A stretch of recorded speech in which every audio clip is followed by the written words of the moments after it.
ঢাকাবাসীর মাথাপিছু বার্ষিক আয় $৫,১৬৩ অর্থাৎ ৬ লাখ টাকার বেশি। আর জিডিপিতে ঢাকা জেলার অবদান সবচেয়ে বেশি, ৪৬%। দুপুরে রাজধানীতে এক অনুষ্ঠানে এসব তথ্য জানে ঢাকা চেম্বার। এ সময় টেকসই প্রবৃদ্ধি অর্জনে অনানুষ্ঠানিক খাতে নিরবচ্ছিন্ন জ্বালানি সরবরাহের দাবি জানান ব্যবসায়ীরা। বান্ডেল থাকলে প্রতি সেনমানিতে টাকা বাঁচবে। বিকাশ সেনমানি বান্ডেল কিনে জিতুন প্রতি লেনদেনে। দেশে সামগ্রিক অর্থনৈতিক কর্মকাণ্ড নিয়ে প্রথমবারের মতো ইকোনমিক পজিশন ইন্ডেক্স ইপিআই প্রকাশ করেছে Dhaka chamber of commerce and industries. এতে তুলে ধরা হয়েছে তাদের নিজস্ব জরিপ ও প্রস্তাবনা। শনিবার রাজধানীর মতিঝিল কার্যালয়ে আলোচনা অনুষ্ঠানে এসব তথ্য জানায় ঢাকা চেম্বার।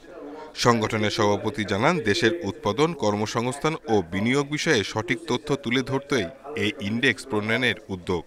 এর মাধ্যমে অর্থনৈতিক খাতের প্রবণতা ও পরিবর্তন দ্রুত শনাক্ত করা যাবে। সরকার জিও ইকোনমিক কনটেক্সট বিবেচনায় অনেক নীতি নির্ধারণ ও প্রয়োগ করে থাকেন, যার অনেকাংশে অ্যাকিউরেটলি কার্যকর হয় না। এই প্রেক্ষাপটে Dhaka chamber economic position index প্রণয়নের উদ্যোগ নিয়েছে। উৎপাদন খাতে ঢাকার অবদান সবচেয়ে বেশি, ৫৫.৫৮%, আর সেবা খাতে ৪৪.২%। উৎপাদনের পাশাপাশি অনানুষ্ঠানিক খাতে গুরুত্ব দেওয়া তাগিদ ব্যবসায়ীদের। তবে রাজনৈতিক স্থিতিশীলতা ও জ্বালানি সরবরাহ নিশ্চিত করতে হবে। আমরা জানি আমাদের কোথায় কোথায় চেঞ্জ করতে হবে।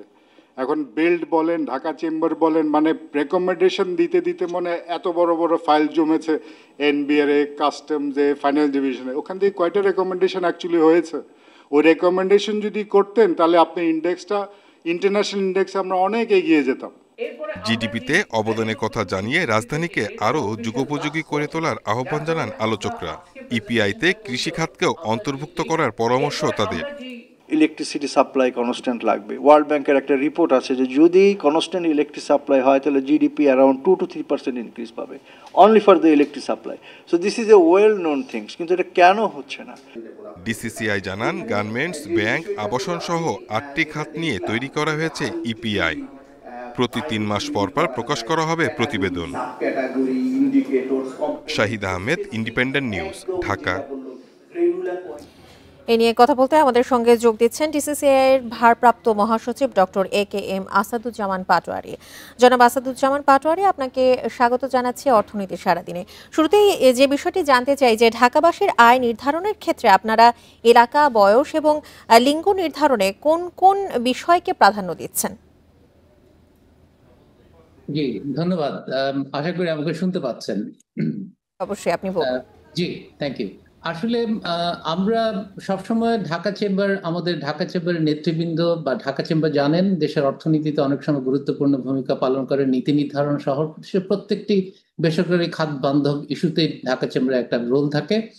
আমাদের নেতৃবৃন্দ, যেমন আজকে যেভাবে আমরা ইপিআই আমাদের নেতৃবৃন্দের নির্দেশে আমরা প্রেজেন্ট করেছি বা তাদের প্রত্যাশা অনুযায়ী, ঠিক একইভাবে বেসরকারি খাতের বড় ভয়েস হিসেবে আমরা সবসময় এগুলি নিয়ে কাজ করি। আমরা প্রায়শই পৃথিবীর বিভিন্ন দেশ থেকে আমাদের ঢাকা চেম্বারে আপনার ব্যবসায়ী বিভিন্ন ডেলিগেশন বিনিয়োগের জন্য আমাদের দেশে আসে, তারা আমাদের সাথে কথা বলে এবং আমরা সবসময় দেখেছি ঢাকার অর্থনৈতিক গুরুত্ব সারা পৃথিবীব্যাপী পরিচিত। তখন আমরা এটাকে চিন্তা করে দেখলাম যে ঢাকা এবং চট্টগ্রাম যেমন এনবিআর ট্যাক্সের ক্ষেত্রে প্রায় 85 to 87% কন্ট্রিবিউট করে, অবশ্যই এখানে হিউম্যান কনসেন্ট্রেশন, ডেন্স পপুলেশন সবকিছু এখানে বেশি। আপনার ওয়ার্কিং ক্লাস পিপল থেকে শুরু করে ব্লু কলার ওয়ার্কার থেকে শুরু করে white colour worker, corporate office থেকে শুরু করে সরকারি বেসরকারি সকল কিছুর হেডকোয়ার্টার, মাল্টিন্যাশনাল অফিসের সবকিছু ঢাকা কেন্দ্রিক। অতএব ঢাকার যেই প্রমিনেন্স বা ইম্পর্টেন্স, এটাকে আমরা প্রপারলি ইউটিলাইজ করে যদি আমরা বেটার প্রেজেন্ট করতে পারি তাহলে ঢাকার অর্থনৈতিক ইম্পর্টেন্সকে আরো বেশি আমরা পোর্ট্রে করতে পারবো। সেই গুরুত্ব থেকেই আমরা ঢাকার যে পপুলেশন সাইজ এখন সেটাকে বিবেচনায় নিয়ে আমরা কিছু সেকেন্ডারি ডেটার ভিত্তিতে যেভাবে জিডিপি ক্যালকুলেশন করা হয়, আসলে এখানে পার ক্যাপিটা অফ জিএনআই যেটাকে বলে, সাধারণত আমরা যেটাকে পার ক্যাপিটা অফ ইনকাম বলি এটাকে বলা হয় জিএনআই পার ক্যাপিটা।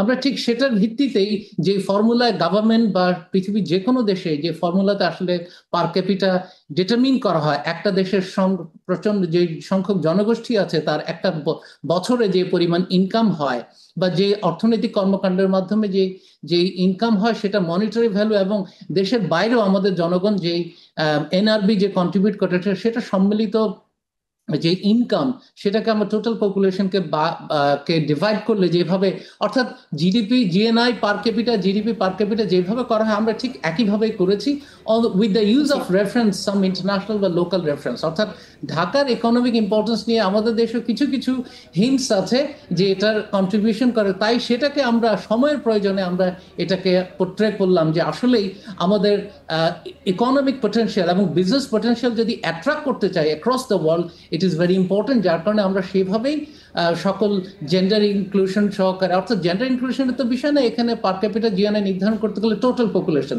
যে ফর্মুলা বা যে মডেলে করা আমরা সেভাবে এটাকে নির্ধারণ করে আমরা পেয়েছি এক্সপেন্ডিচার মেথডে, যে এইভাবে। জনাব পাটোয়ারি, একটু জানতে চাই যে ইকোনমিক পজিশন ইন্ডেক্স বা ইপিআই এর কথা যে বলছেন আপনি, এটিতে কি ভবিষ্যতে আর কোনো খাত যুক্ত করার পরিকল্পনা আছে আপনাদের?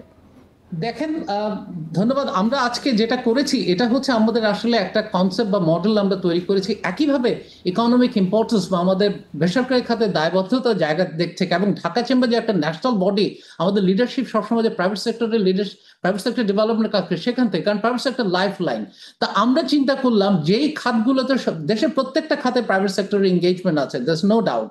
তা আমরা এখানে দেখেছি যে ঢাকাতে যেসব শিল্প বা যেসব অর্থনৈতিক কর্মকাণ্ডের কনসেন্ট্রেশন ঢাকাতে বেশি, ঢাকা জেলায়, সেগুলোকে আমরা এখানে প্রায়োরিটাইজ করেছি করে ইন্ডাস্ট্রির মেজর খাত যেগুলো ইন্ডাস্ট্রি খাতে major contribution, RMG, textile, rubber, তারপর হচ্ছে প্লাস্টিক গুডস, তারপর ফার্মাসিউটিক্যাল, এগুলোকে গুরুত্ব সহকারে বিবেচনায়, যা অর্থনীতির বা জিডিপির 90% ইন্ডাস্ট্রিতে, সার্ভিস সেক্টর অলমোস্ট 34% যেটা কন্ট্রিবিউট করে মেজর, সেগুলোকে নিয়েই আমরা ঢাকাতে যেসব এগুলোর ইন্টেন্সিটি বা এগুলোর এই অ্যাক্টিভিটি, এই ইকোনমিক ইন্ডাস্ট্রিয়াল এঙ্গেজমেন্ট গুলো বেশি থাকার কারণে আমরা এগুলোকে প্রায়োরিটি দিয়ে আমরা এই ইপিআই বলেন বা যে আমরা একটা ইন্ডেক্স বা প্রক্সি বা অথবা মেজার, যেটা আমাদের দেশে কখনো ছিল না, বেসরকারি খাতে রাষ্ট্রের দায়িত্ববোধে রাষ্ট্রের প্রয়োজনের সময়োপযোগী এই ধরনের একটা মেজার করেছে, যেটা সরকারকে এবং রাষ্ট্রের সকল আপনার পলিসি ডিসিশন এটা হেল্প করবে ইকোনমিক পলিসি ডিসিশনের ক্ষেত্রে, যে how the private sector should move, আমাদের ইকোনমিক কোন ডিরেকশনটা নেওয়া উচিত, কোন ভাবে কোন সময় কোন প্রায়োরিটি দেওয়া উচিত, কোন খাতকে কোন পলিসিকে, সেটার জন্য এটা একটা বড় নির্ণায়ক বা বড় পরিমাপক হিসেবে, ডিটারমিনেন্ট হিসেবে কাজ করার জন্য আমরা, হ্যাঁ, সময়ের প্রয়োজনে ওভার দ্য টাইম যখনই আমরা এটা ডেভেলপমেন্ট করব, বিভিন্ন খাতের প্রয়োজন, যেমন এগ্রিকালচারের কথা আজকে আলোচনায় এসছে। দেখেন, এগ্রিকালচার কিন্তু পরোক্ষভাবে এখানে আসছে। আমরা দেখেন এখানে যখন আপনার রিটেল হোলসেল সেক্টরকে কভার করেছি, agriculture product, agro process product কিন্তু সেখানে ট্রানজাকশন হয় এবং সেখানে আসে। আবার একইভাবে যখন আমরা ধান, চাল, হোল অবটেইন প্রোডাক্ট ছাড়া যখন আমরা ফুড প্রডিউসিং ইন্ডাস্ট্রি হিসাবে যখন একটা খাতকে আমরা ম্যানুফ্যাকচারিং খাতে নিয়ে আসি, সেখানেও কিন্তু আপনার এগ্রো প্রসেস প্রোডাক্ট ইনডিরেক্টলি বা ডিরেক্টলি সেটা কন্ট্রিবিউশন সেখানে অ্যাকাউন্ট হয়। অর্থাৎ আমরা এগ্রিকালচারকেও এখানে করেছি।